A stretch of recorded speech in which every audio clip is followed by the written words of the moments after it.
Good morning. I was just talking with Rosy and a couple other people. If you've been with us every year for the 3 years we've done this, we're much more optimistic this year. It's kind of interesting. First year was really sort of pessimistic, and this year we're much more optimistic. I don't know if it's because of Amazon or what, but it's good to see. And it's good to talk about. There are a lot of great things happening here. Of course, after this presentation, we're going to turn it over to Rosy, who's going to bring us all way down again, talking about inequality, but it's okay. So we have A.J. Jackson with us from JBG Smith, who we asked to talk about the Washington Housing Initiative that they are doing in partnership with the Federal City Council. And then we heard today that the Greater Washington Partnership is now going out on their own housing project, which is fascinating. Affordable housing, it's the reason I got into politics in 1982. So it's great to see people talking about it. But before he does that, before we talk to the Washington Housing Initiative, we do want him to give us an update on JBG Smith's negotiations with Amazon in Crystal City and how that's going, and whether when are they going to, we heard they're going to announce by the end of the month. That's a week from now. Can you give us any? No? Okay. They I keep tried. their own counsel. I tried, everybody. I tried. AJ, thank you very much. Thank you for being here, and good morning and welcome. Thank you. Thanks for having me. Excited to be here, and as you heard from the previous speaker, we're excited about what the Greater Washington Partnership is doing with regard to the roadmap around housing affordability and housing production in the region. Our CEO, Matt Kelly, talks about housing affordability as right up there with education and transportation in terms of issues that are essential to the continued vibrancy and economic growth of the region, and we very much believe that at JBG Smith. It was one of the reasons that we launched the Washington Housing Initiative in partnership with the Federal City Council. And I'm going to talk a little bit today about what that is, and hopefully we can get into some Q&A about it and flesh it out a little bit. Before I do that, I'll tell you a little bit, for those of you who don't know anything about JBG Smith or the Federal City Council, about who the two organizations behind it are. So JBG Smith is a publicly traded company. We're about a $6 billion real estate investment trust, the largest in the Washington region. We have about 1,000 employees, and we do development, asset management, leasing, all of the sort of real estate services, soup to nuts. And so we thought, when we were looking at this issue of housing affordability, that we were uniquely positioned as a corporate citizen, as an organization, to bring our platform, leverage the skills and experience of our team to help try to drive an impact really at scale. And that's our objective with the Housing Initiative. I'll talk more about that, is to really drive impact at scale and build a model that's replicable by others and sustainable and exportable to address an issue that's important across a lot of regions. Our partners, the Federal City Council, for those who don't know, have been around for more than 60 years. It's a group of business and civic leaders. And what they bring to the table is really a long track record of experience in bringing together broad coalitions of stakeholders to solve important issues in the region. They've been doing it for a long time, and they're very good at it. What they also brought was the ability to engage our competitors and the public sector in a way that we alone as a company couldn't have done. And so they've expanded the tent for this initiative, because the issue of housing affordability in our region is bigger than any one company. It's bigger than any one jurisdiction. And so we wanted to have as broad of a coalition as possible, and that's something the Federal City Council could help with. They also bring some unique talents around incubation and startup of nonprofits. I'll talk a little bit more about that in a second. But those are the two sponsors behind the Washington Housing Initiative, which we launched officially last year with the Federal City Council. We've been working on this internally at JBG since about 2014, actually, when we started talking about what we then called the missing middle, and why was it that we were not able to produce housing for a segment of the population that wanted it, using the tools that were available in the market. And so this idea has evolved and shaped over time, but has been a long time in incubation for us. The core issue, which I don't think I have to go into a lot of detail with all of you about, is simply that we're not producing enough housing in the region. And that shortage of housing is pushing up rents faster than incomes. It's pushing employees into longer commutes or into less desirable locations.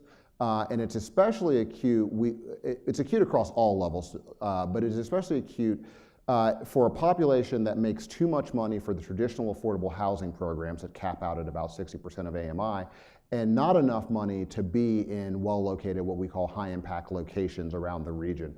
And that core of the workforce that is underserved sort of on both ends is at risk of flight. And that is the sort of central, one of the central issues to the concern and the link between housing and economic vibrancy and growth in our region as we see it. So we launched the housing initiative, which really has two main components and is built on 5 principles. I'll talk about the principles first and then the components. The principles are focused on high impact locations. I'll talk about what those are, but we want to invest in places that are adding benefit to the residents who live there, that are easy for families to live in, and that are going to help them have the best possible outcomes over time. We want a real commitment to long-term affordability in the housing. We have a 15-year commitment initially in the housing that we invest in, and that can be extended, and we have a structure that hopefully allows it to be affordable in perpetuity, but we want long-term commitments to affordability. We wanted the ability to invest at scale. We wanted to be able basically to deploy capital like a market rate capital provider, because a lot of the issue, and we're primarily focused on preservation of naturally occurring affordable housing. A lot of the issue that we face is competition with other private developers who are looking to acquire those properties and raise rents. And so the discussion that we had earlier about the amount of time that it can take to produce affordable housing and the layers of subsidy that are needed are not really conducive to trying to preserve affordable housing in the market. So we wanted essentially a private equity fund like approach. Sustaining and strengthening inclusive communities, that's a big part of our initiative, partnering with existing nonprofit and for-profit service providers to layer in services into communities either at the property or adjacent to the property for the benefit of residents, putting that into the initial underwriting day one. And then, as I said before, building a model that can be replicated, scaled, and exported. That was an important part of what we're trying to do. David Bauer from Enterprise, for any of you who know him, likes to talk about not having $1 million solutions to $1 billion problems. And housing affordability is a multi-billion-dollar solution, and so we're looking for a solution that was scalable. Our solution has two components: the Washington Housing Conservancy, which is a new 501c3 owner and operator of housing. It's housed within the Federal City Council. And the Impact Pool, which is an investment fund that JBG Smith manages. It's an impact fund that provides capital for preservation and development of affordable workforce housing. What's unique about the fund, there are a couple things that are unique about the fund, but one of the most unique is that the returns to our investors are capped, and all of the proceeds above those capped returns go to the Conservancy to fund additional affordability and services. So we're trying to align return and impact in the fund structure. So again, the Conservancy owns and operates the housing. The Conservancy directs and funds services within the neighborhoods, and the Impact Pool is really the capital provider as well as the measurer of impacts and outcomes at the projects that it finances. I should point out that the Impact Pool, our investment vehicle, provides funding both to the Conservancy and to other for-profit and not-for-profit housing providers who are committed to the long-term affordability as well. So it's not captive to the Conservancy. High-impact locations. That was a key component of our structure, is to focus on these areas where we think there is significant gentrification pressure in the next 5 to 10 years. We're trying to invest in areas where there's a lot of rental housing today. Incomes are still modest, but we're seeing rapid population growth. We're seeing either barbelling of incomes or barbelling of educational attainment in new residents versus existing residents, even if the incomes aren't accelerating rapidly, where there's access to transportation, where there's the potential for retail and amenities, the kinds of places that deliver better outcomes for families who live there. And that's where we're really interested in doubling down on affordability. As opposed to locations that are either very expensive today, and so the sort of impact per dollar is low, or locations that are very inexpensive today and are likely to be very inexpensive a decade from now because there's no other private investment going on. The structure with the nonprofit ownership by the Conservancy and the cap returns to investors really creates this cycle of reinvestment and impact where income at the property level flows back to the Conservancy and can be used for services or rents, improvements to properties in terms of greening of infrastructure, reducing of utility expense, again, flow back into NOI, which can flow back into services at the property level. That nonprofit ownership of the property and the upper cap on the return of the investors in the fund are again an attempt to try to align the impact focus with the financial objectives of the investors. That's a pretty that's not working here. It's a pretty high-level overview of what we're doing, but I thought I'd stop there and let you ask questions to the extent that you have them. How you doing? My name is David Paris. I live in Arlington, and I was just wondering, how is Arlington in terms of working with you to address this issue of affordable housing? So at the county level, there's a lot of focus from the planning staff and also from the economic development staff on housing affordability. You know, there are some great nonprofit partners in Arlington County, like APA, AHC, others who are working there. And so I think and at the board level, you see what I think is really some strong leadership in terms of saying, look, if you don't produce more housing, meaning if you don't have more density, then you're not going to get the price down, which is just the economic fact. But it's not something that a lot of politicians want to talk about, particularly in a place where what that means is changing density in some of the more moderate density neighborhoods that have been historically thought of as untouchable because of the sort of, the tentpole strategy in Arlington. So I think Arlington's good. It's a long way of saying that. Yes, sir. Hi, I'm Tom Patton, Washington, D.C. I know that Washington, D.C. has a first-time homebuyers program, as much as $80,000, 5-year loan, no interest, don't have to pay it back until after the 5 years, unless you move or refinance.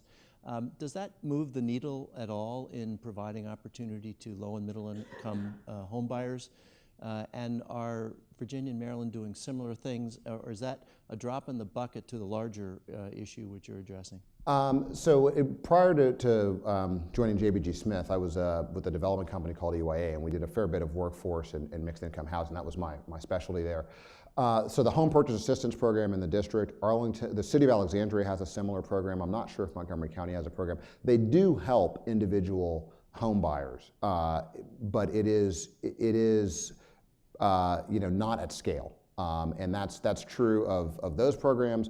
It's true of the IZ program in the district. It's actually even true of the low-income housing tax credit program, which has produced more housing than any other federal program. But none of those programs are really, when you look at the level of housing being produced relative to the amount of market rate housing being produced, it's about 10% of the total production is maybe captured in IZ and LIHTC, at least for the district. That's been true over the last 20 or so years. And so that was one of the reasons that we said, let's try to focus on preservation. Let's look at all of these units in these communities that are naturally affordable today but have absolutely no protections, where we see growth coming over time and where we see the potential for great improvements in the neighborhoods but also great displacement. And let's go in and buy those units in the market and then preserve affordability, push our returns down to push the affordability up. So that was kind of the strategy, the strategy that we're employing. Good morning. I'm Todd Turner from Prince George's County, class of 2017, nonstop.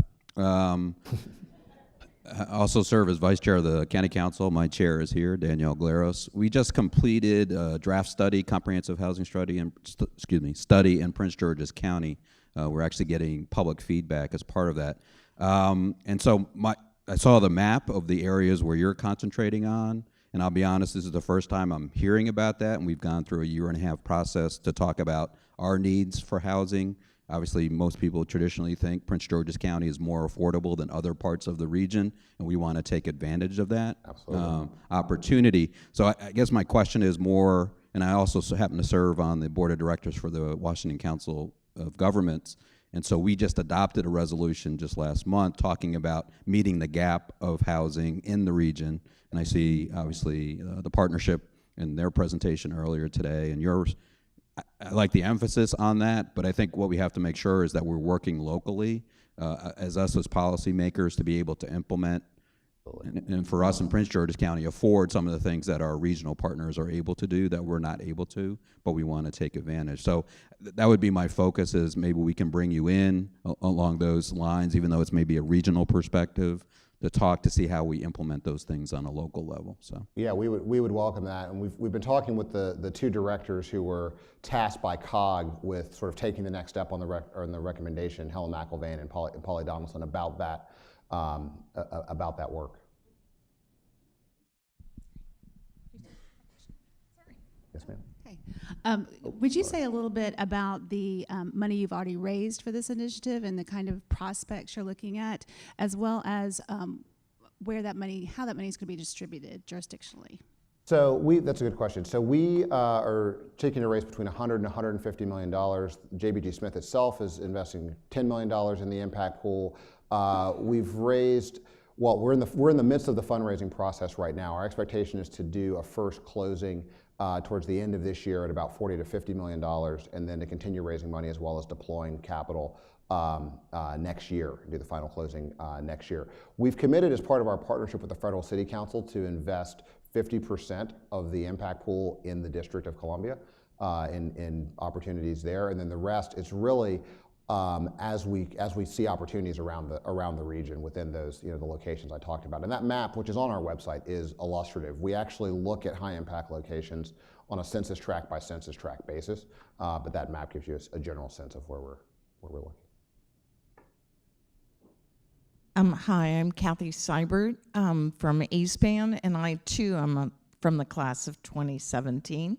Anyway, I wanted to ask you, when you go in and you're looking at these affordable properties and you're purchasing them, are you then, because one of the things that really kills me in Arlington, and that's where I work, is that what happens is people come in like APA or AHC, and they're limited by the county government, so all they can do is kind of rehab the buildings that they purchase, but they don't add any more density. Is that the same model that you all are using? Or are you coming in and rebuilding new but with more density? It is primarily a preservation strategy, but development is a part of it on a site-by-site basis. So really the way that we think about real estate in the context of the housing initiative is the same way that we've thought about it as a real estate investor for since 1960, which is let's look asset by asset, property by property, what makes the most sense here. The difference is we now also have a social lens on what we're doing, and it's not just about maximizing the return in these locations. But so development is a part of it where there's density there, or where that makes where that makes sense, and sometimes it's just preservation. The other question I have is, I know that you mentioned like APA and AHC in Arlington, but are you also looking at other kinds of opportunities? For example, everyone here lives in jurisdictions where there are a lot of churches, and a lot of churches are looking at ways, because they have big pieces of property, and how to use that to get like a new building, but also provide affordable housing. So are you looking at those opportunities too? Absolutely. I think you're 100% right. There's tremendous opportunity with a lot of churches. We've talked with some of the more structured, organized, the Presbyterian Church has a vertical structure, the Episcopal Church has a vertical structure, the Catholic Church. So within those structures, at the diocesan level, we've had some discussions with them about exactly that point, but there's tremendous opportunity there. And I think what we see is a lot of the local religious institutions are open to that opportunity today, both because of a mission focus, but also in part because they want to monetize value in the land that they have to make improvements to their building or to fund programs. Okay. Thank you very much for your presentation. Danielle Galeros, Chair of the County Council in Prince George's County, Nonstop, Class 2017. I guess there's a role going on. The last 4 speakers have been from my class. We're nonstop. So first of all, I would echo what my vice chair said. We would love to sit down with you. We just had a phenomenal presentation that was led by Enterprise, who was our consultant on our comprehensive housing strategy.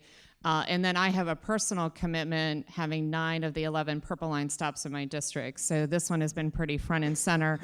So definitely, I know actually there's some folks from the Purple Line, from the National Center for Smart Growth and other partners who've been reaching out to you on some of the initiatives we're looking at for affordable and workforce housing along that corridor. But I'm actually really curious about, and I guess I'll say a second thing. I'm really glad about the focus that you guys have decided to be in this place and to help provide secondary financing at this level. Because having worked on a lot of affordable housing projects, the capital stack is just really tough on these affordable housing projects. We just don't have enough dollars at the local level oftentimes to make these happen in the strategic places we need them to happen. So thank you for being a partner in this. I'm curious, actually, going back to some of the last questions about, are you choosing projects to invest in? How do people get involved in the Washington Housing Initiative? Are they sharing with you projects that then you're evaluating and then looking at those? Can you describe that process? Sure. Yeah, it's a little bit different than traditional affordable housing we found, and it's very much a private market process, which we I think are trying to adapt to partners who aren't used to that process a little bit. So we've been going out and meeting with nonprofit housing developers all around the region and introducing them to the initiative, getting them to think about, is this something you think you could use? Where do you think you could use it?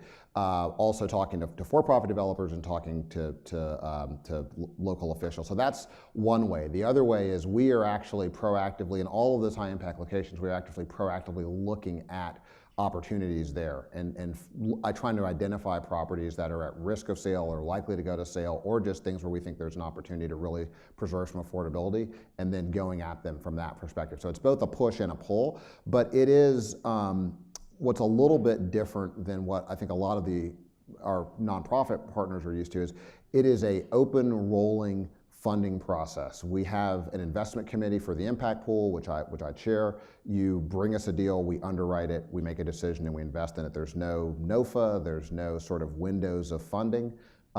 It's as they come up. Again, it's moving kind of at market speed. So because as things come on, the district is a little bit different because of TOPA, but generally as things come on the market, you need to be able to say, we want to preserve that. Hi, Gene Sachs with the class of '98, the O'Connor class, breaking the 2017 trend here. You mentioned that you cap the returns on the fund. So curious what that cap is, and two, people that are investing, do they kind of necessarily have a philanthropic bent, or how can you address that? So yeah, so we cap the total returns to the investors at 7%. We can structure a lot of that return, though, as a tax-exempt return through the use of private activity bonds. We think it's attractive, certainly on a risk-adjusted basis. The investor groups that we're looking at really break down into a couple of buckets. It's high net worth individuals, primarily local individuals who are interested in having an impact in their community. So they do have a philanthropic bent, but they also want a financial return. Financial institutions who have both a CRA motivation, as well as a desire to be more engaged in the community. Foundations who are interested in investing in ideas that can be scaled and are transformative. And then endowments, only because prior to becoming a public company, as a private company, we raised a series of private equity funds, a lot of it from endowments, so we have deep relationships there. So those are the main buckets.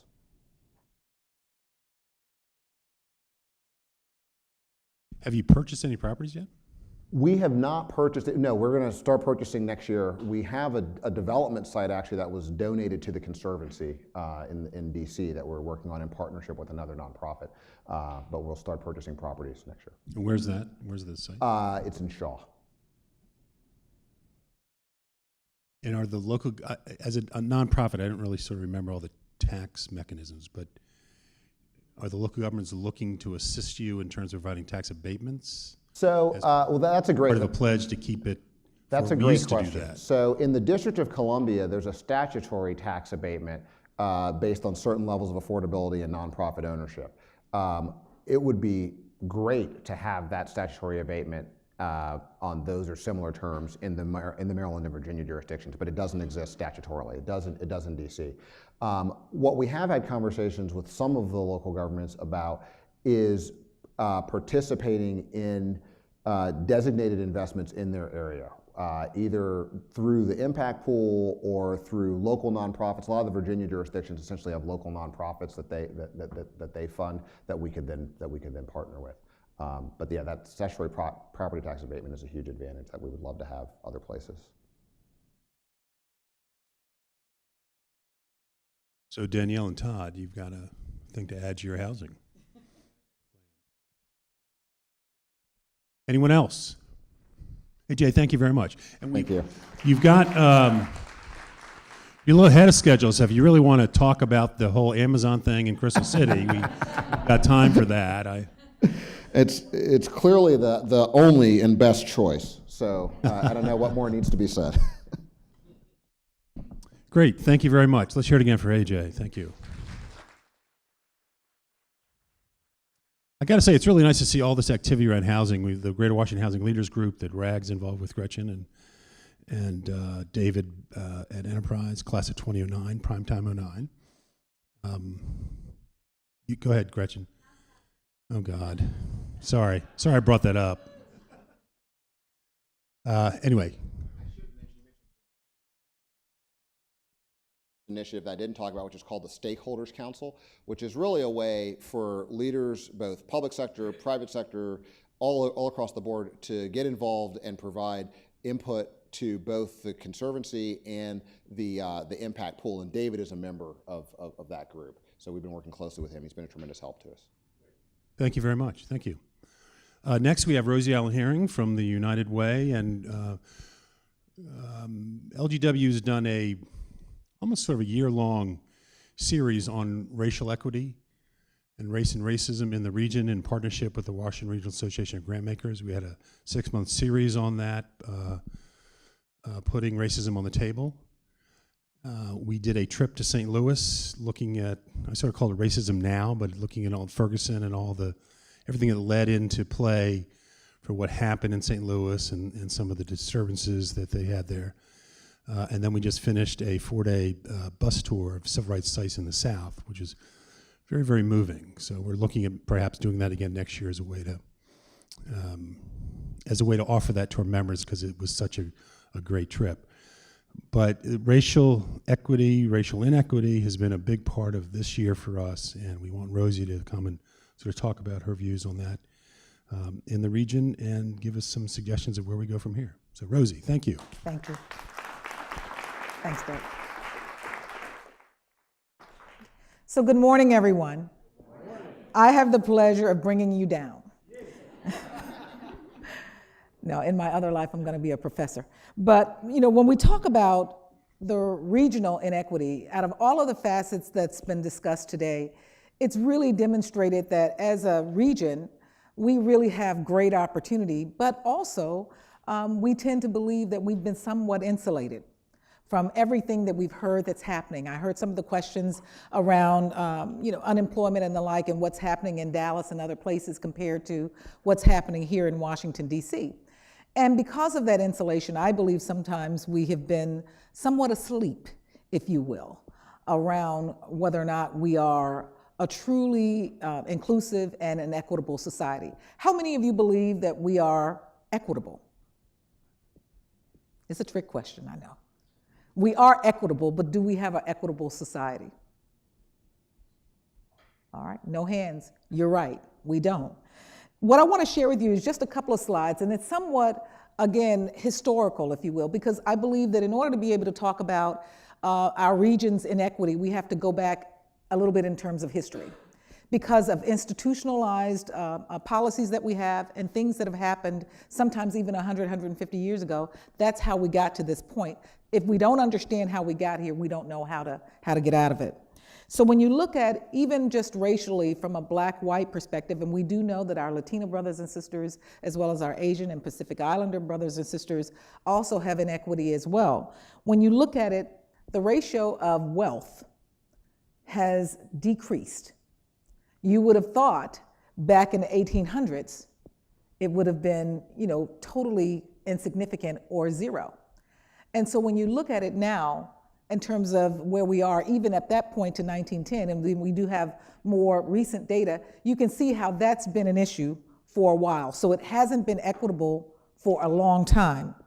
When you think about the economic history and why there is a wealth gap, it's everything from the wages from enslavement. They were never shared. They were never given their just due. We weren't equitable. We weren't even considered people. When you think about the wages during the Jim Crow South, and what happened during that era of our history as a country, artificially depressed incomes for families of color. And then we think about the contemporary wage loss. A lot of the policies and what's been discussed lately, everything from the new minimum wage to leave, to where women and men are with regards to the amount of income that they have. Our inability to accumulate. When you have a class of people that are unable to accumulate wealth because of the institutional challenges that are there, it has a long time effect. So there is no point of start from this day forward, and we're going to now be equal going forward when we were never equal for 100 years. You can't make that up from this day forward. So when you look at that, it's really a long-term, systematic, institutional effort that we have to now put in play to try to right those wrongs that you can never ever redo, but you have to basically shorten the gap.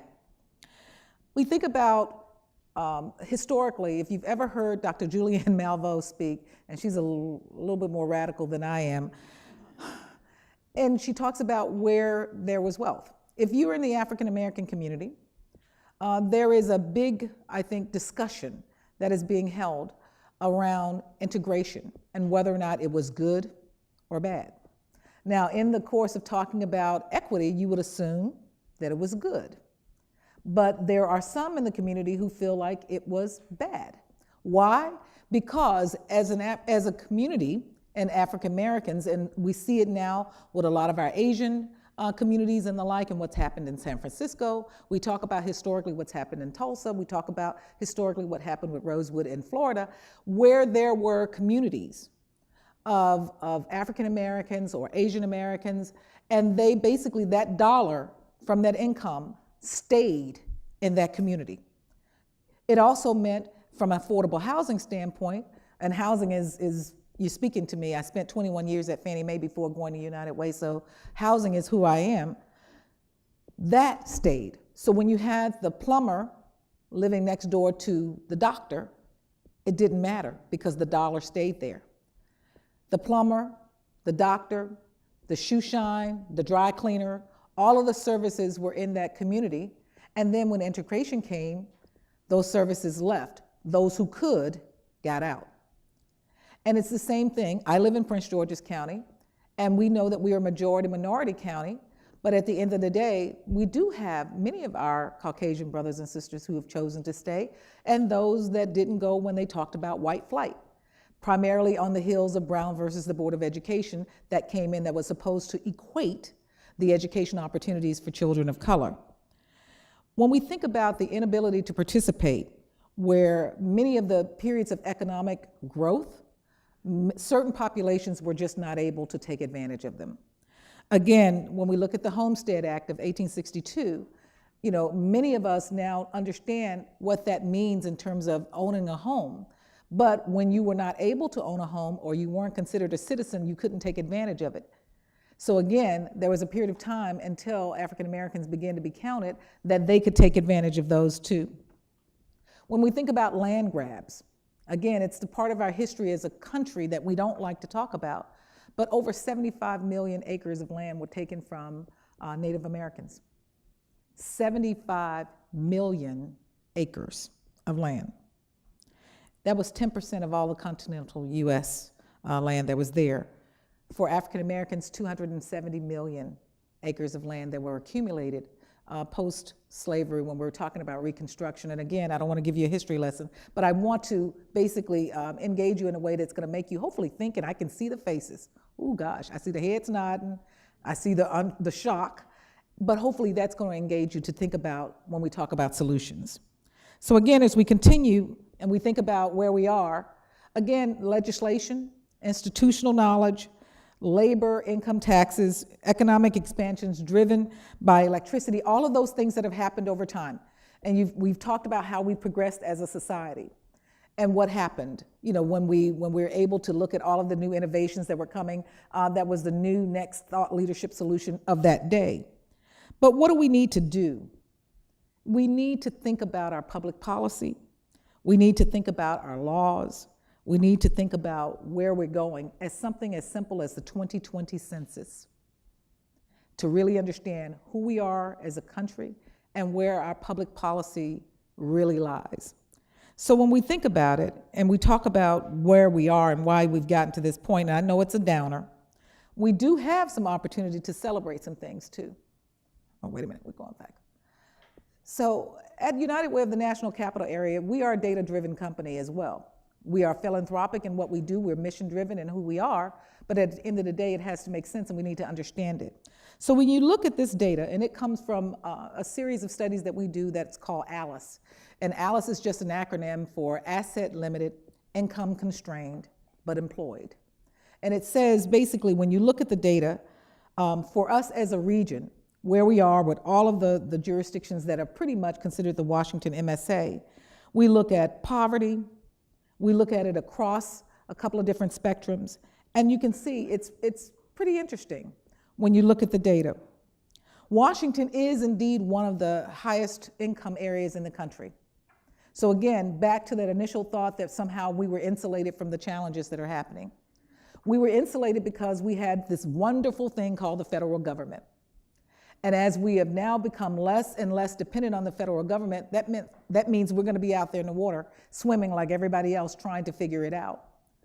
It also meant that we sometimes have been asleep at the wheel in thinking that we don't have any challenges. We do. Because for all of the good things that we've talked about, and all of the predecessors who have spoken to you today have talked about all of the innovations that are out there, all of the good things that are coming our way, how we have such a great, I think, demographic that sets us apart from perhaps what others are being able to do, we also have some challenges. And a lot of times we don't talk about those challenges. We don't talk about those pockets of poverty. We don't talk about that income inequality. We don't talk about that education inequality. We don't talk about those jobs. And when you look at what, I believe it was Jennifer who had the slide that talked about where we are now versus what we believe will happen by 2022. By 2022, the gap gets bigger, because when we talk about the affordability of this region and being able to attract the best and brightest and who's going to live here, many of our millennials who have come here out of sheer excitement because they're either going to change the world or that they get that job on Capitol Hill and they believe that it's going to be great and grand until they figure out they can't afford to stay here. And where do they live? With 5 other people in a townhouse on Capitol Hill. And when they turn 30 and they decide they need a little privacy, they say, I can't stay here. Gone are the days, believe it or not, in my Fannie Mae time of driving till you qualify, where people were literally living an hour, hour and a half from their commute into the district or wherever they were coming from. People leave the region.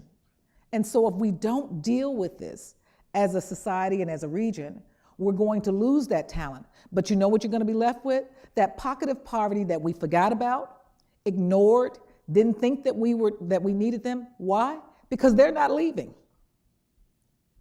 Those who can go will go if we don't meet their needs. Those that can't go won't go, and you still need to meet their needs. So for that segment of the population that either has a huge wealth gap, a huge educational gap, and we can't even say it anymore the way we used to. It was east of the river in Washington that we used to think had the highest unemployment, the highest illiteracy rates. Now it's all over.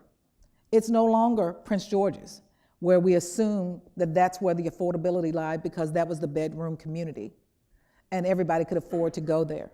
It's no longer Montgomery County, where there were the fallacies that it was the best education system and you just get there no matter what it cost and everything was going to be okay. There are pockets there too. And so at the end of the day, now we have to look at our region much more comprehensively, much more holistically, and we can't do it by that piece over there. We'll let them, we can let them go. We now have to think about everything is interconnected, and how we look at our region and what we do in terms of the success is going to depend on how we talk about and come up with some solutions region-wide. So again, the past efforts that we've talked about, and there have been a lot of them, and many of you in this room have been part of those solutions, and I've been a part of them too. And we thought they would work, we thought they could work, but at the end of the day, we still are where we are. So the question is, what do we do next? I submit we have to go bold. We have to, simply because everyone in this room, whether you think of, am I just, I'm in the business world, or I'm in the philanthropy world, or I'm in the public policy world, everybody has to come up with a solution that meets them where they are. If you're in the business world and you're here to talk about investments, you have to start asking yourself some questions. How am I making my investment decisions? Am I widening a gap, or am I closing a gap? If I'm a philanthropist, is my philanthropy, is my giving investments going to really make a difference, or is it going to a personal pet project? If I'm in the public policy realm and I'm an elected official, or I'm working in the public sector, what are those thought leadership solutions around legislative efforts, policy efforts? Are we now going to debunk those things that have sometimes been on the books for years that we either find are ineffective, but no one has ever changed them? And how does it contribute to continuing the institutionalization of what we've said now produce the gaps? So I would say we have to all be educated, and we have to recognize the role that history has played into why we are where we are. We cannot think that one-size investments make the difference, meaning that, I can just give my whatever piece. If no one else joins me, it's not going to make the difference. You cannot go it alone. This is not a one-size, one group, one entity fix. This is a very comprehensive, it's hard work. You can't get it done with any one group.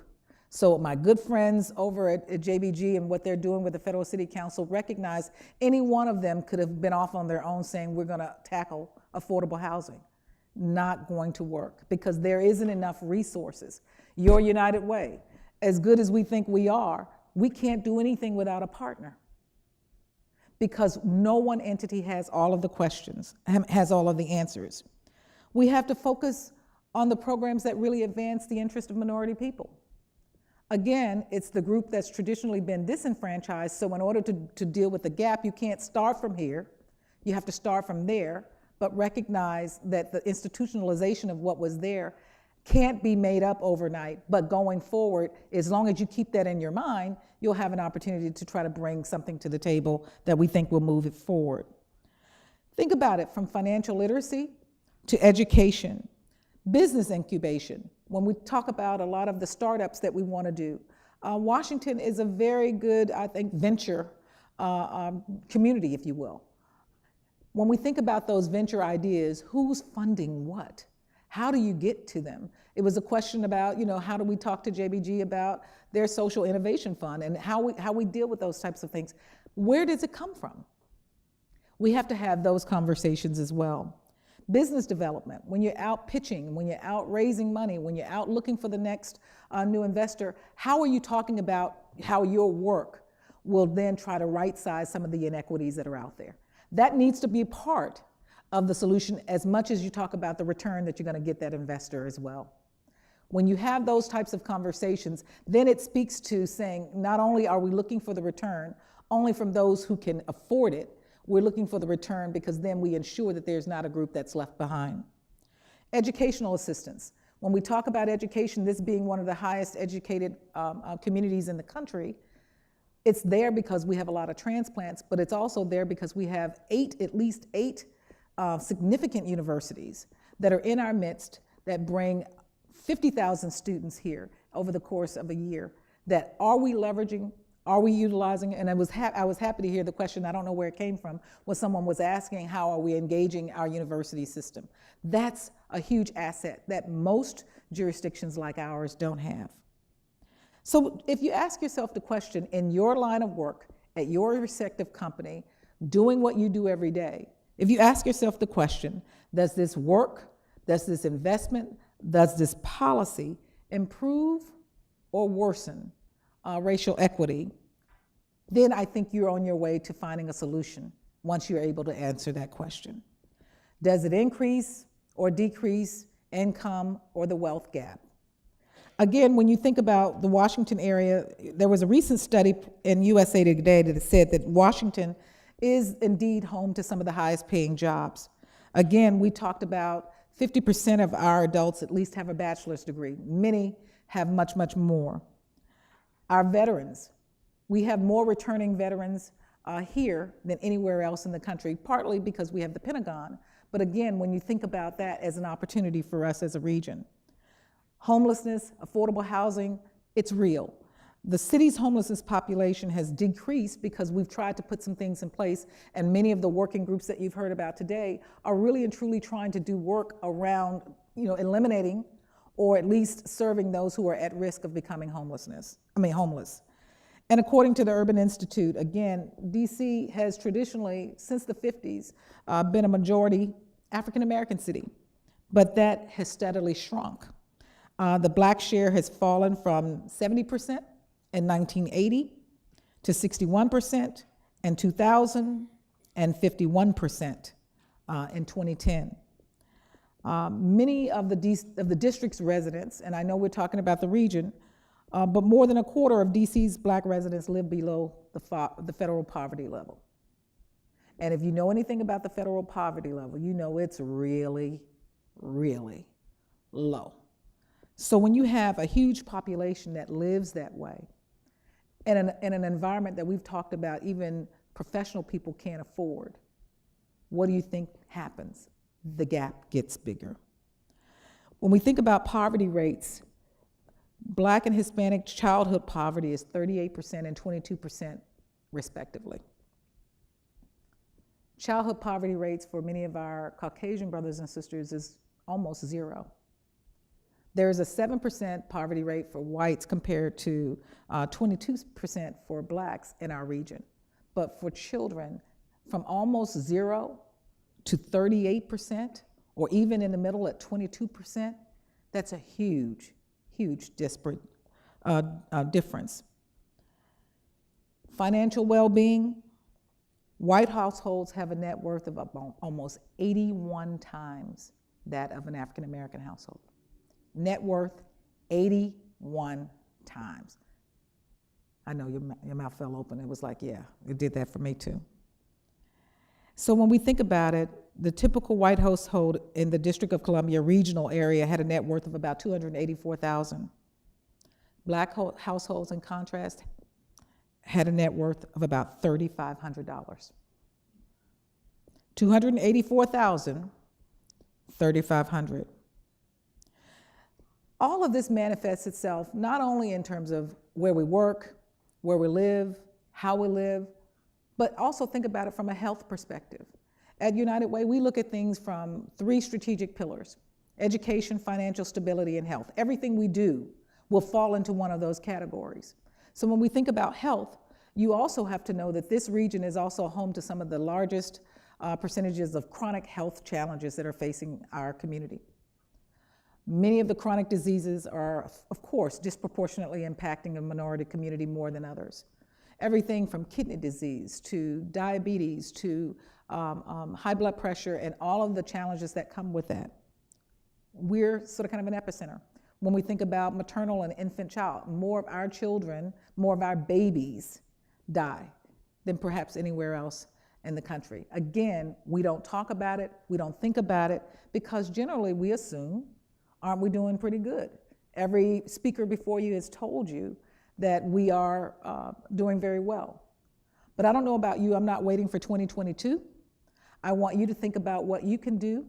I don't want to leave you on a sour note. I want you to be encouraged, because you're here, and that's what matters. When you educate yourself and understand what the challenges are, then you can come up with the solutions. When you agree to work with others, then you know that then the solution's going to be even better. When you're able to have a culture of transparency and accountability around the issues, then we know that hopefully the solutions will work. And because of the work that LGW has done in partnership with so many organizations, not just those that have spoken to you today, I'm confident that we have the brain power in this region, that we have the wherewithal in this region, and we have the general sheer will to bring thought leadership solutions to some of the toughest challenges that are facing us. The equitable gap will never be closed, but we have to do everything we can to continue to shrink the gap. I hope that you're on this journey with me, with Doug, with LGW, and in your respective roles, you'll bring that to the table, bring that lens to everything that you do. It's not something that's over here to the side that we say, yeah, racial equity, we'll talk about it. No, it is not something you talk about, it's something you do. And if you bring it into your thought processes around every decision that you try to make, I can guarantee you it'll become it'll become natural and organic, if you will. So I'm excited, and I'm gonna stop there and take some questions. I'm sure you're probably like, what on earth are you saying, lady? But I want you to know I'm excited about it, because I couldn't do the work that I do with the people that I do it with at United Way without the ability to think of what we can be. And so I'm grateful that they allow me to serve, and many of them are here today, and they get to see their numbers because they came up with them, and they told me after I challenged them, and they said it's real, and I said show me again, and then we went back, and that's where we are. So at the end of the day, when we understand where we are, then we can know where we're going. So thank you for your time, and again, I appreciate all of the perspectives today. Oh Lord, the question.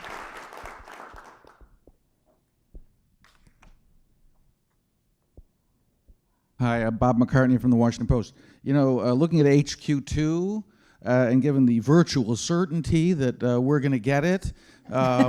We are. It's going to Crystal City, didn't you know? Virtual certainty. What would you, looking ahead to that possibility, what would you want to see in basically the deals that are made with Amazon to ensure that these racial equity issues are addressed? Sure. A couple of things. I've thought about this. And having the conversation with Jeff Bezos in my head, it really is about when you're coming into a community, what are you bringing with you? It's just like, what's the leave behind?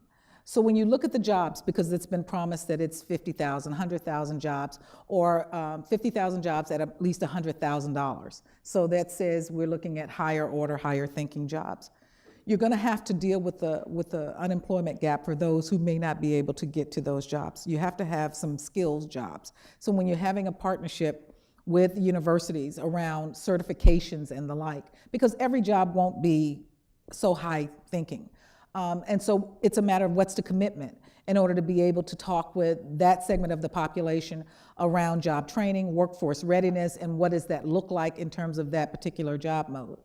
When we look at the salaries for those jobs, will those jobs too be in that $100,000 range, or at least somewhere in that mean? When we look at where we are as an AMI, as an MSA, in terms of our statistics, we have six-figure area median incomes in this area. And so it's a matter of talking through what that looks like. So the commitment from me would be that Amazon is looking very holistically at the jobs. This is HQ2, meaning it's their headquarters east. They're not walking away from the Pacific Northwest, so they're not leaving there. It's a matter of now, what else can you do? I believe that we have a good shot of it. I know that there are others, and there are 20 other cities, but from everything that I see, I believe it's coming here.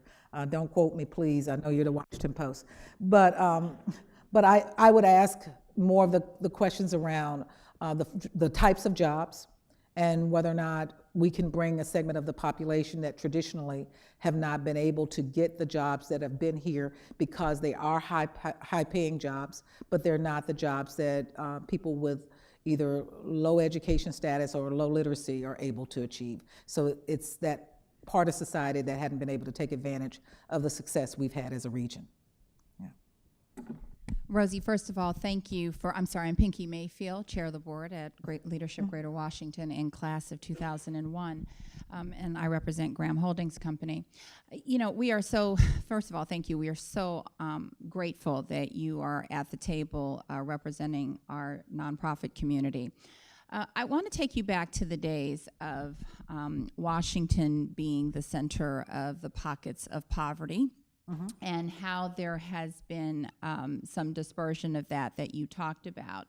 And I want to reflect on the fact that I think we live in a bubble in the Washington metropolitan area and not thinking that we can go back to the days of having, you know, an uneducated workforce and not paying attention to these pockets of poverty, because we seem to be so forward-facing and not thinking that we can go back to not hiring or not having a workforce that is uneducated. If you remember, 21 years ago, we started the DC College Access Program because employers like the Washington Post had to go outside of Washington to really hire, you know, really a high-performing workforce.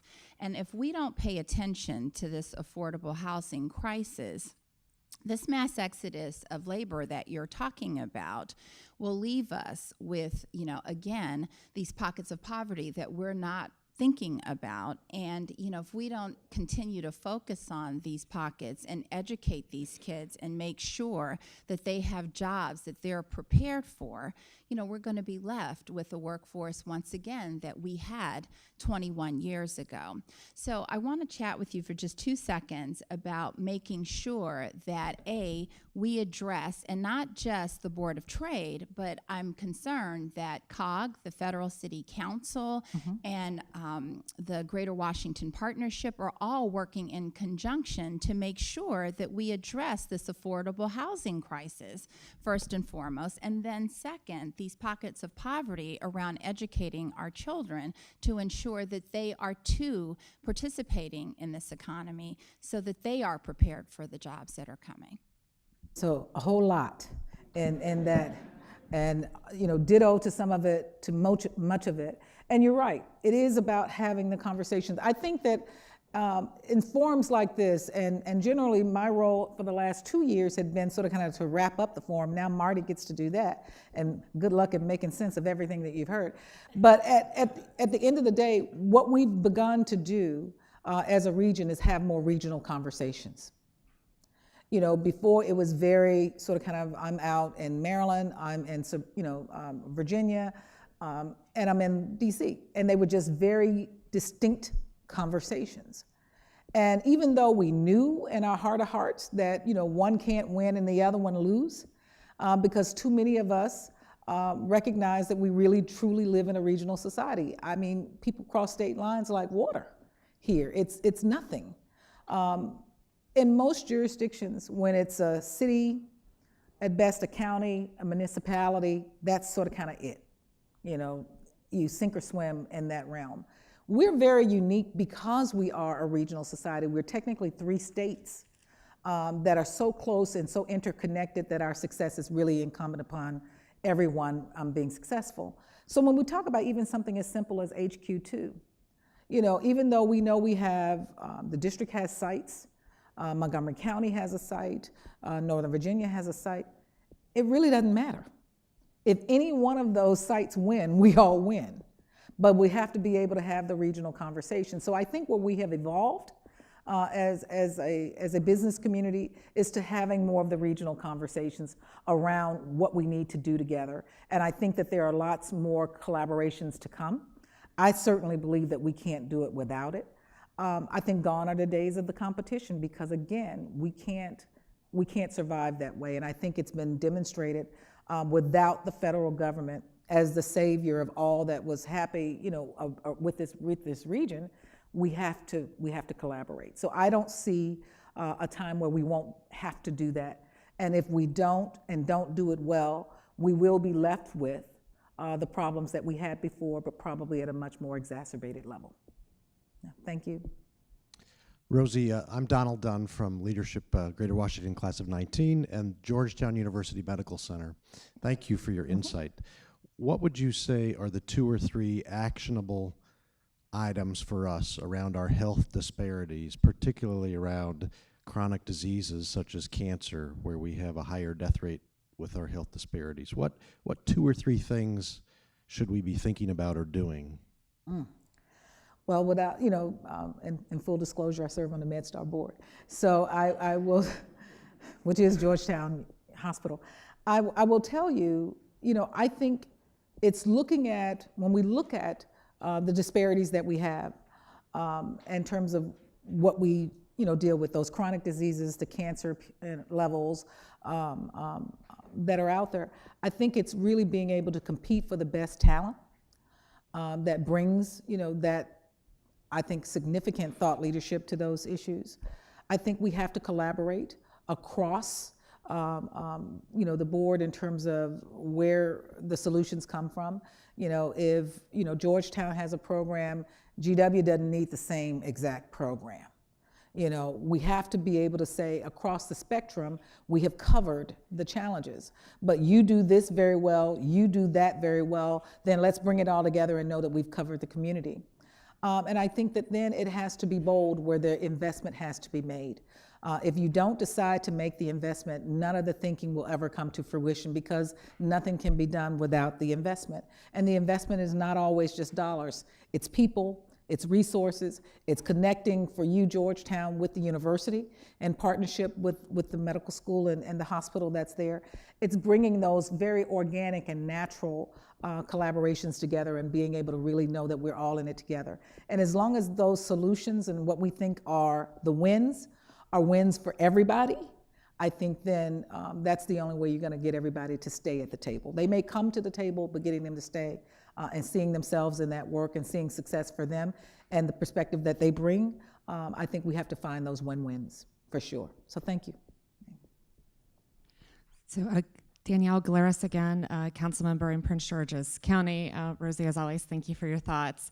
I think I'll first say, Bob, if you were to ask me that question about Amazon, what I would have said is I wished Amazon would have kept the Prince George's County locations in the mix from the very beginning. As a Washington region, they could have easily said, I want to come to the Washington region, whether that's Northern Virginia, whether that's Montgomery County, whether that's Prince George's County. And I think that is a lost opportunity from the beginning with Amazon's decision. Because I think at the end of the day, Amazon would do well in any of those locations, and any of those locations would be a win. But when you look at the questions that you see at the bottom of Rosy's presentation today, yeah, it would make a big difference in Prince George's County. It would make a big difference in the region. And I think how businesses think about their location decisions are really important as we think about how we address the income and wealth gap. I mean, we have some really remarkable, fast-growing organizations in Prince George's County. 2U, fastest-growing educational technology company. They're based at New Carrollton Metro Station. So I think that is a really important question at the table, and to me, that's a lost opportunity that Amazon didn't keep us in the mix for Prince George's County from the beginning. I wanted to put on my other hat. I happen to chair the Region Forward Coalition for the Council of Governments.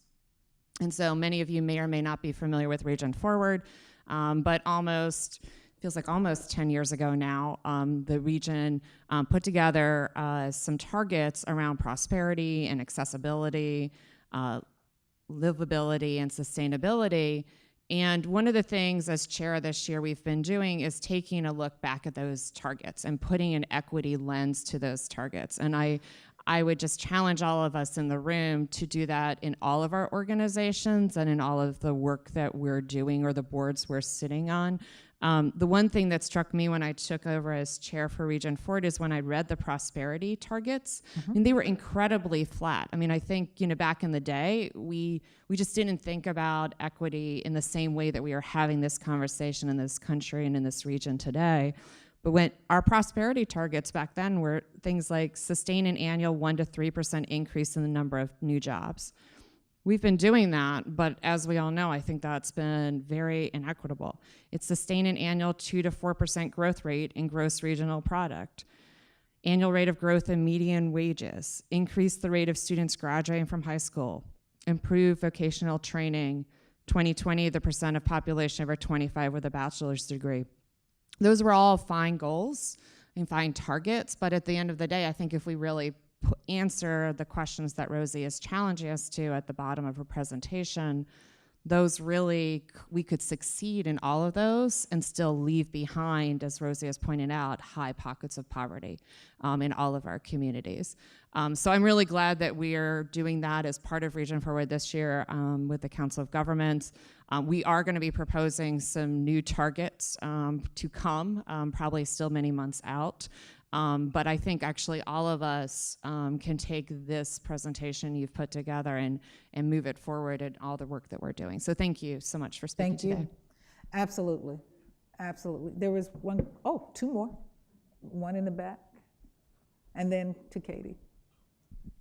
Thank you, Rosy. Katie Moore with the class of 19. I'm also with the Washington Regional Association of Grant Makers. We were the partner with LGW this year on the Racial Equity Learning Series. So one thing I'll say is if you are interested in digging into this topic, to check out puttingracismonthetaable.org. All the videos from the LGW series are up there. It is a phenomenal series. And I think also, I'll say this personally, as a white person, I didn't think about my race and having whiteness. Race is always something that others had, and through this series, it's just totally transformative as we think about some of these challenges. So thank you to LGW for that partnership. And Rosy, a question for you as you're talking to a room full of regional leaders, many from the business community. Has the United Way, or do you know of any data that looks at the economic or business case for improving racial equity in our region? I mean, if Black households had the same, net worth as white households, what would that mean for our region in a tax base, in intellectual capital, et cetera?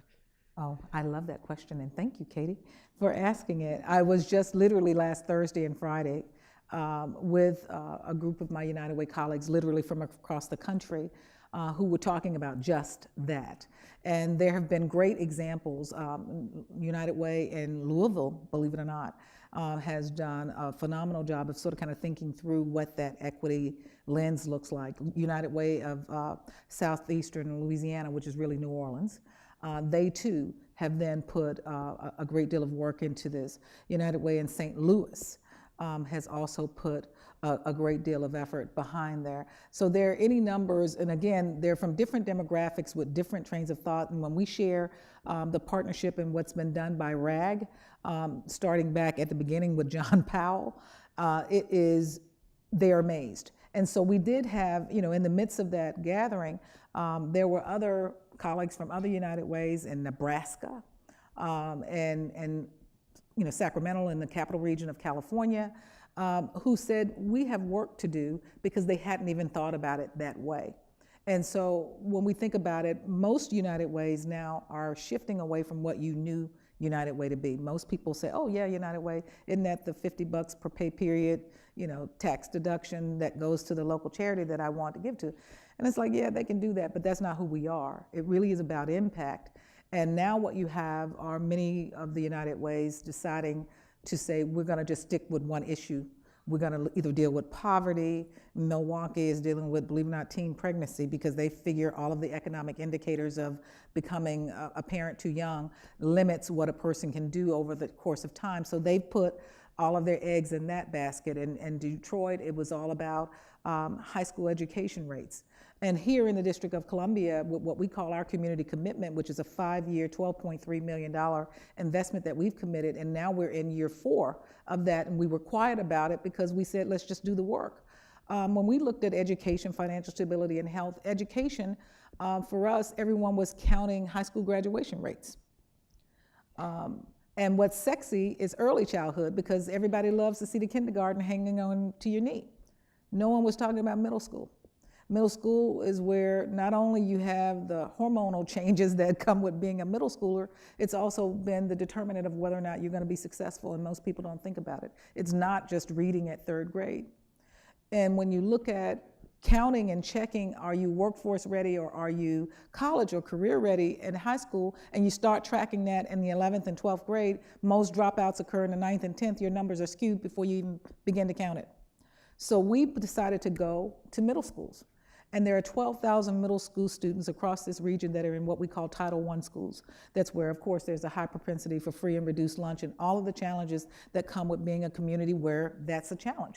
Food deserts, unemployment, you name it.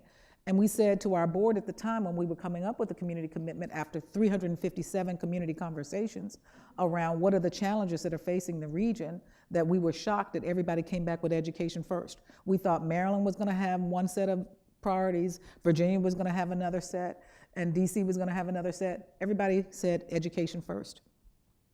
Affordable housing was second, before we got into sort of kind of stability issues. When we think about that work, and we said we were gonna go and get half of that population over the course of 5 years, and the board came back and said, no, you will do 100% of the population, because we know that you're 4 times more likely to graduate if you leave middle school success ready, on grade level, with the academic supports as well as the surrounding social supports that are needed for many of our families. And so in doing that, we were able to see where the difference could be made, because then you got something that's trackable. And so, again, across the country, there are so many who are bringing, I believe, every solution is a solution.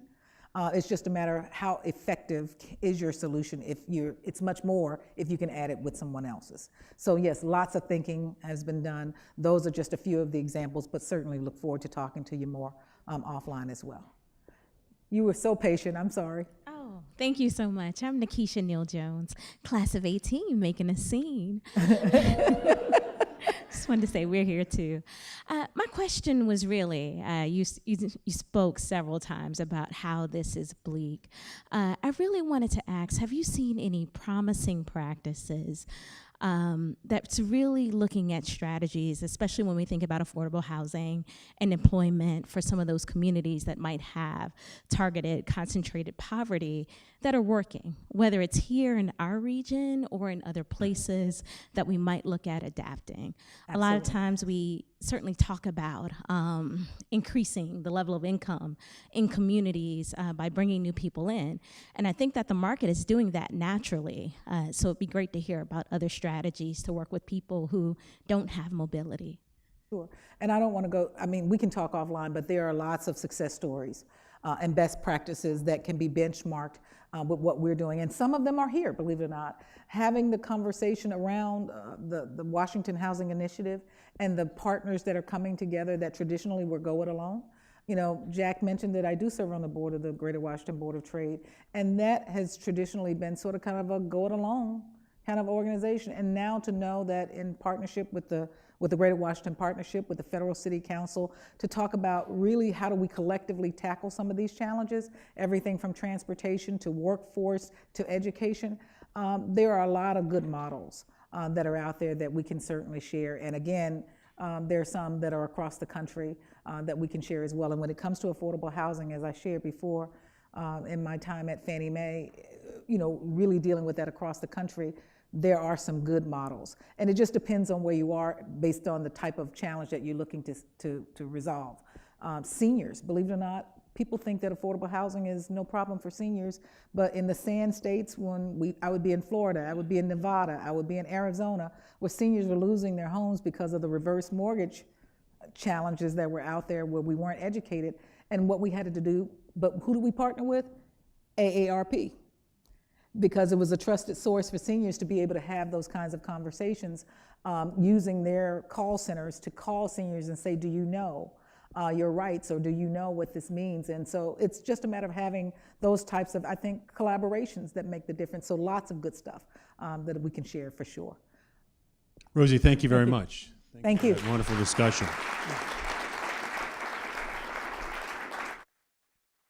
So we've been talking at you for quite some time. Now it's your turn to talk to each other. I'm going to turn it over to Marty Rogers, the Managing Director of DC for Accenture, who is our great host for the day. Marty, thank you very much. Thanks, Doug.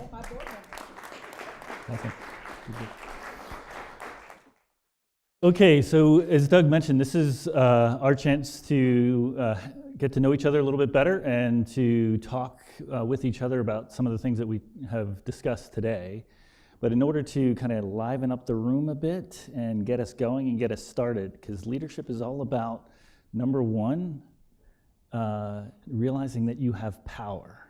Number 2, it is about realizing that with that power, you have a voice.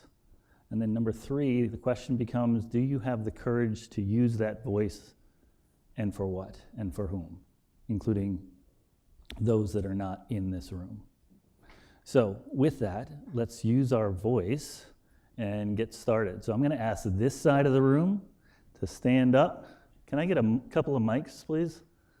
I need a mic in the back. Eric, maybe you take a mic with the group over here. I need another mic over here. Lisa, would you be so kind to grab a mic here in the middle? That'd be awesome. Because I don't think you guys realize that you're going to be in a competition right now, and it's going to be against the other side of the room. And it's because today is a really special day because we're bringing everybody together from across all the different leadership programs, and there's real power in that, bringing leaders from all across the region to focus on the region and what we can do about our future. But today is also a really special day. Doug, could you join me up here, please? Today's also a really special day because one of our most respected and amazing leaders is celebrating his birthday.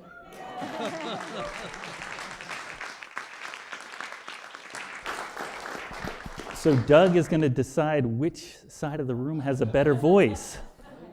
So happy birthday is going to start over here, and then this group's going to go next. So who's going to get us started? Ready? Microphones for 1, this? 2, 3.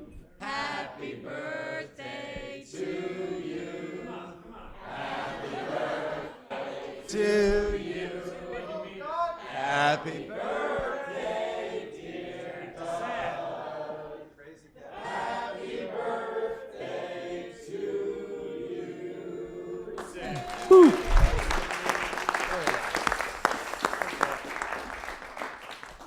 Don't quit your day jobs and our leadership. Woo! Our region may be in trouble. Robert, you're going to grab a mic, and can we get a second mic over here for this side of the room? We're insulted.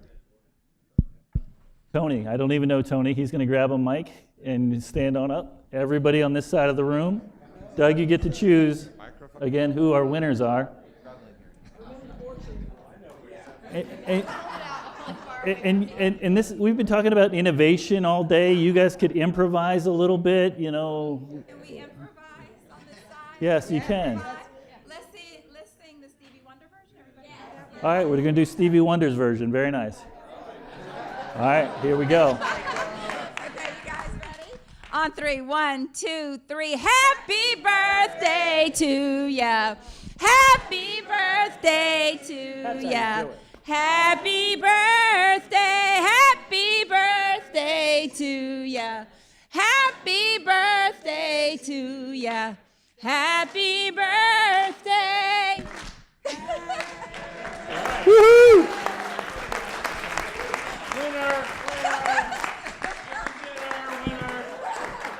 Awesome, awesome. Okay, so thank you for that. And Doug, happy birthday. So in a second, we're going to break out into small groups, and we're going to break out according to some of the themes for today. So up here, up front, we're going to break out. There's going to be 5 different groups, okay? So there's going to be a group here, a group in the back, a group in the back, and another group here. And then there's going to be a group on the stage, okay? So smart region movement, mobility, and transportation is going to be here. Everybody got that? Smart region movement, mobility, and transportation. Back here is going to be housing and community development. Over here is going to be racial inequity and inclusion, kind of Rosy's theme, but other folks had that theme throughout the day, and we'll talk about that in a second. The 4th group up here is going to be workforce development, jobs, and skilling. So smart region movement, transportation, and mobility, housing, racial inequity and inclusion, and workforce development. The 5th and final group, you can hang out on the stage, and that is y'all are tired and you just want a cup of coffee and you want to network. So, but you got to be on the stage networking. So if you only want to network, you don't want to do any work, you're tired, you're going to go on the stage, everybody's going to see you, but you're just so tired that that's what you're going to do, okay? So, and when we break up, we're going to talk about what can the leadership programs and leaders in those leadership programs and the organizations that they in turn work for do in terms of advancing those different topics, okay? So that's going to be our assignment. Before we do that, I wanted to go through and just kind of quickly recap kind of some of the quick highlights that I took away from the different presenters and speakers for the day. So first we had John Clifton, who got up from Gallup. He talked about well-being and GDP not being linear and not always being correlated. If you remember the chart that he showed us from India in particular. And his quote was that when we are looking at citizen well-being, we don't often enough take into account kind of the non-quantitative aspects and the emotional aspects, which account for 70% of human behavior and feelings. Then Jeanette Chapman from George Mason got up, and she talked about the diversification of our economy.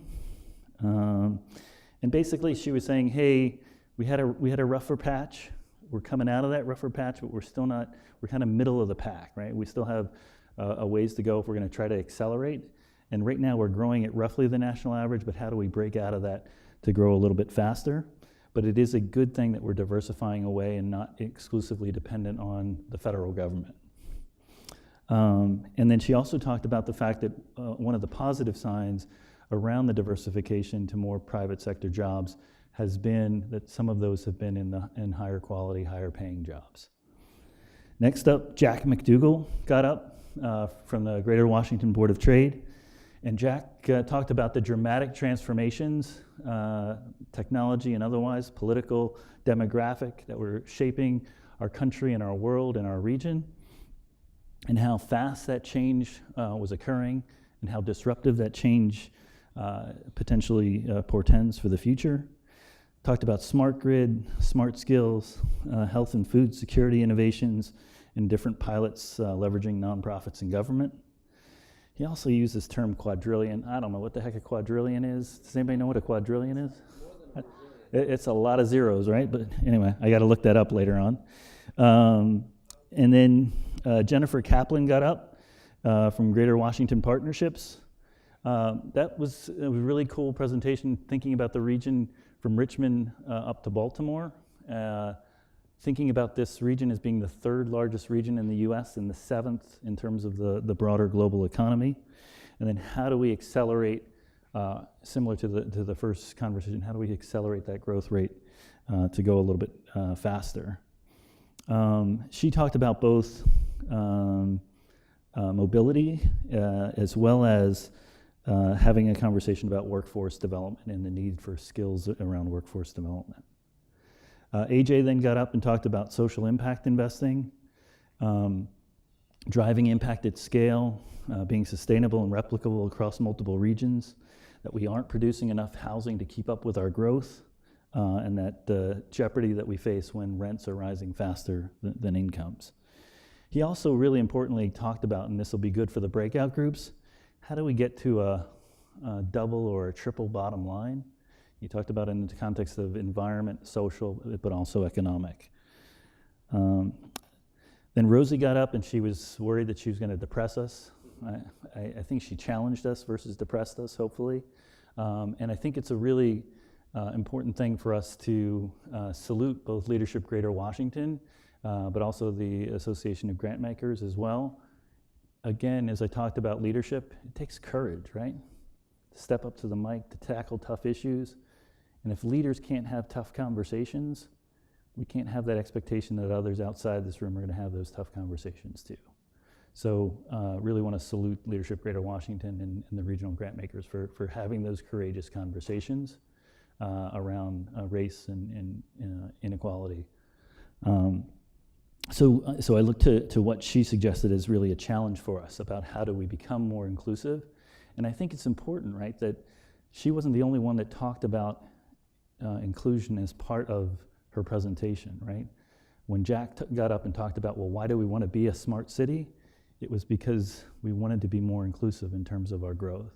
and later Jeanette and others did as well in terms of their conversations, and of course AJ's topic. So with that, just want to do a quick recap there, and then if folks can go to which of the groups they want to break out into and have a further conversation or networking if you're up on stage. And then we're going to have one person report out from each of the groups. And we're going to start with the smallest but mightiest of groups, namely housing. And if someone will grab the mic, because it's all about stepping up to the mic and using your voice and having that courage, and share kind of what your discussion was and any key actions or takeaways. Well, full disclosure, we talked a lot about the housing And your leadership. name is? Oh, I'm sorry. I'm Gretchen Greiner-Lott. I'm with the Washington Regional Association of Grant Makers, class of 2017, nonstop. Yay. And full disclosure, we talked a lot about the Housing Leaders Group of Greater Washington, of which I'm a part. RAG is a co-convener.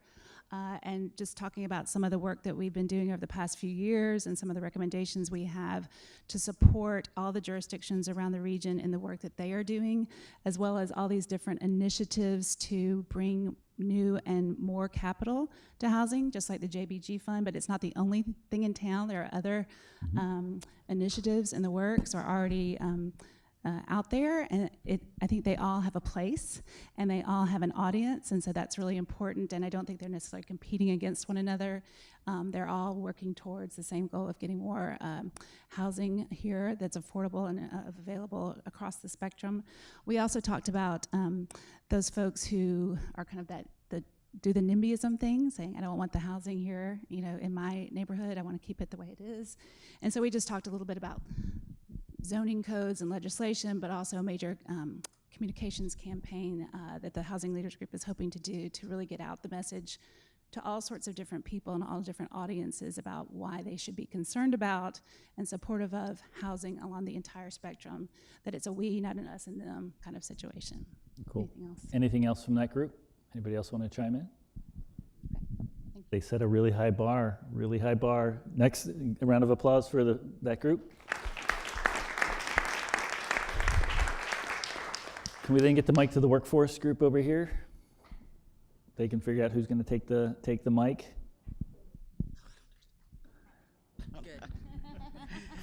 That's just by default. Can you stand up? Introduce yourself. Yes. Reintroducing myself, I'm Mady Henson with Cutting House Greater Washington, Class 10 in Greater Leadership Greater Washington.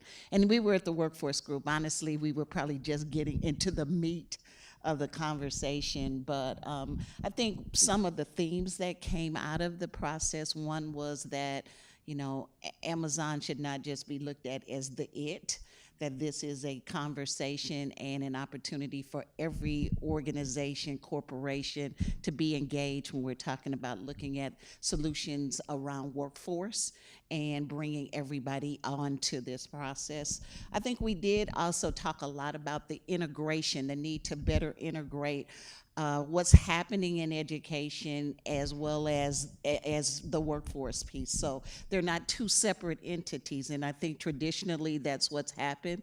There's an academic path and everybody gets focused on only maybe the fundamentals and the literacy, et cetera, that needs to be there. And then you get to the business arena and you got even very educated young people walk into that space and are not equipped to actually succeed.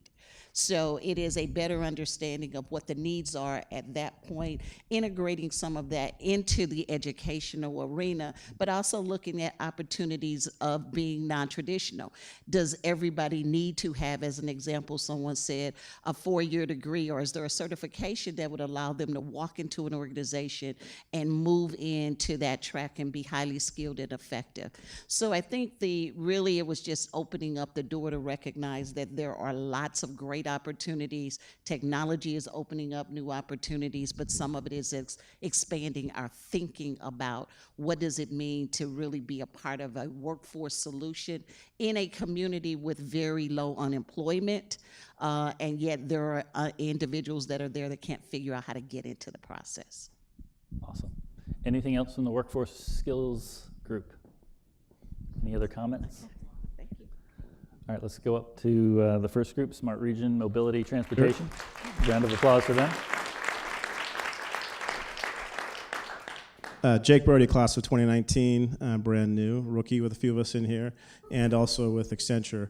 What was interesting in our discussion, you think about smart cities and mobility, and there's some commonalities around the questions that I think impact the other groups. How do you move people from one part of the region to another for work? How do you help folks find housing in the right parts of the region? That led us to how do we define the region? And we heard in one of the presentations the region could be Baltimore to Richmond. Jack talks about the region could be the counties. We talk about, I think the Council of Governments includes West Virginia. And so we're never going to get to a situation where you have one definition of the region, but one of the challenges we already were talking about is if you don't think through what it means to be in the Metro DC region, then you may fall back into your parochialism of, well, I'm going to solve for Northern Virginia, I'm going to solve for the suburbs of Maryland, I'm going to solve for the district itself. And then it moves into, well, then how do you coordinate and collaborate across those various organizations? And we have a lot of great entities, whether it's Board of Trade, Council of Government, LGW, all the various leadership groups, they're all collaborating and working together, which is a good thing. Does it also create a challenge because you don't have somebody, almost a disruptive force, saying, hey, here's what we need to do as a region. I'm going to drive it, whether it's through economic change or business development or whatever it is. And so that raised a lot of questions of, do we find ourselves spending a lot of time, communicating with each other and arguing through various opportunities and options without actually making progress that is necessary? And I think we touched on a bit of the battles the past couple of years of funding for Metro, which is a great catalyst for moving people around the region in economic development. And we couldn't solve it, right? Our regional governments and our local governments couldn't get to a place of how do we fund Metro to expand in service delivery. And as Eric was saying, there are built-in constraints to those systems. If Metro has to spend the next couple of years doing long-term maintenance, that impacts the ability to move people in and out of the region. It impacts the ability for our workforce, whether it's our professional workforce during the day, our service workforce 24/7 to get in and out, or our entertainment community to get in and out of the region. So how do we think differently about what are the real catalysts, whether it's transportation, whether it's where jobs are, or where business development happens to make this city and this region smarter? And so it started with a definition of the region, it moved to those touch-on points on transportation, and then it really hits, I think, on, again, is it really about collaborating, or it's really about a disruptive change to really move things forward? Right. Anything else, Eric, Mahan? Very good. Well done.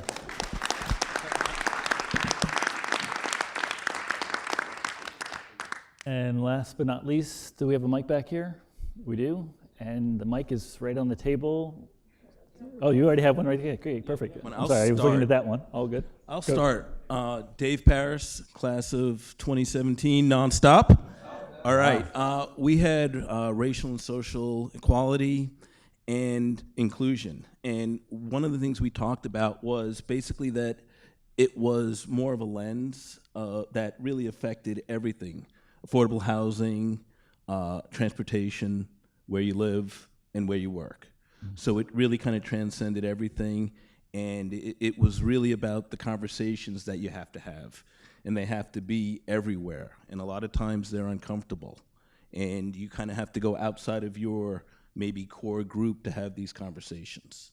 And so how do you get over the fear that you can engage in a meaningful conversation where both sides are listening and communicating? So with that, I'm going to pass this around so that we can be more inclusive. Nice. I like the hot potato. It's very good. Yeah, I can just recap. Oh, does this work? Is this working? And introduce yourself if you don't mind. Hi, I'm Sheila, so I'm a shaker with United Way, the National Capital Area. And so some of the more specific kind of solutions that we talked about were, as he mentioned, that we need to bring more people to the table to have these conversations, not just the people who want to be having these conversations, but to bring business leaders, as Katie mentioned earlier, making the business case for equity. The leadership programs could be a great space to make that happen, maybe making race equity or some kind of curriculum around racial equity part of the standard curriculum for all of the leadership programs in the region. We talked about One Fairfax as sort of a model for the region that Fairfax has really kind of taken the lead on this, on infusing equity into all of the kind of policymaking and programmatic efforts in the county, that we could start by knowing the data. We could all just know the data about our own community and about the region, and then be more empowered to take action. And then, again, just kind of bringing the conversation to other groups. We are all leaders in this room, and so how do we convene in our own communities to bring this conversation to more people? Does that capture it? Okay, great. Wow, great stuff. One of the other things that I had mentioned, and I had a lot of nodding heads, was that we need more unexpected voices at this table and to really talk about this lens, especially white allies, especially white males. Thank you, Donald, for being here. As I was looking around and Brandon, I think that that's really, really important because we have so many expected voices from communities of color in this space, and to have white allies talking about how important this is really a key. Cool. Round of applause for the inclusion group. So lots of good conversations in a really short period of time. Hopefully this is just the beginning of those conversations, and we learned a lot today, and we found some common allies in some of these spaces, and continue those conversations as we go forward. Before I hand it back over to Doug to close, I just wanted to close, and it's just something that's, I always try to, different things kind of occur to you at different points in time, and you're not exactly sure why, right? But I was thinking more and more about everybody coming together, and the leaders in this room, and the power in this room, and the leaders that are across all these different programs, and the power that we can have when folks from these different programs come together to tackle some of these big challenges, whether it's smart cities or race and inclusion or economic advancement and community development or housing or workforce development, and making sure that we're doing it in a way that educates and brings folks along. And I was thinking about the different themes of the day, right? And I always come back to that idea that all of us in this room, and I love that term, unexpected leaders, right? But all of us in this room are leaders, and all of us in this room have power, right? And how are you going to use that power, and for whom are you going to use that power? Are you going to have the courage to use your voice and to step up to the mic, not just for yourself, but for others that are not in this room?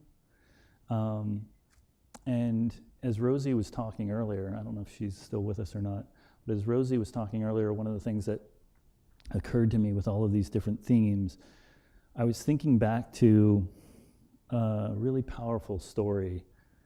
And it's a story that, she was taking us back in order to look forward, right? That was part of the theme of Rosy's remarks. And there's a really powerful story of a young man who, as Jeanette Chapman would have described, would be a local services workforce person, right?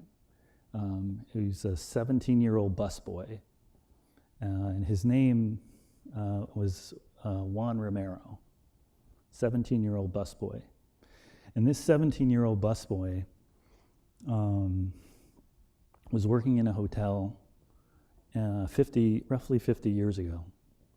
And on June 5th, or actually for that whole week, he had the opportunity to, time and time again, go up to a hotel room and service a hotel room that was occupied by Robert F. Kennedy. And he went up and he would service this hotel room, and he was struck by the fact that here was this guy who was running for the presidency of the United States. And he used the term, the power of, in his fondest memory of Robert F. Kennedy and his deepest memory of Robert F. Kennedy, was the fact that Robert F. Kennedy saw him. He saw him, right? That was the quote. And I'm struck by that because Juan Romero, that 17-year-old busboy, on June 5th, was also the same young man that when Robert F. Kennedy had just won the California primary and was likely going to be made President of the United States, that same 17-year-old who had had those interactions and met Robert F. Kennedy reached out as he was going through the back door and going through the kitchen, reached out and shook his hand. And that's when the bullets rang out and struck Robert F. Kennedy 5 times.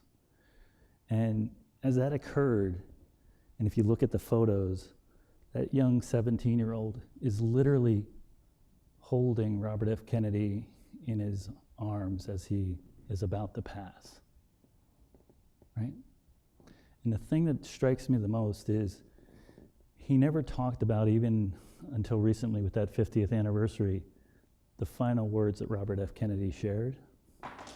And because the reason he did that was because what he remembered most about Robert F. Kennedy was those interactions in the hotel room, that he made him feel human, that he made him feel present, that he made him feel whole, right? He saw him.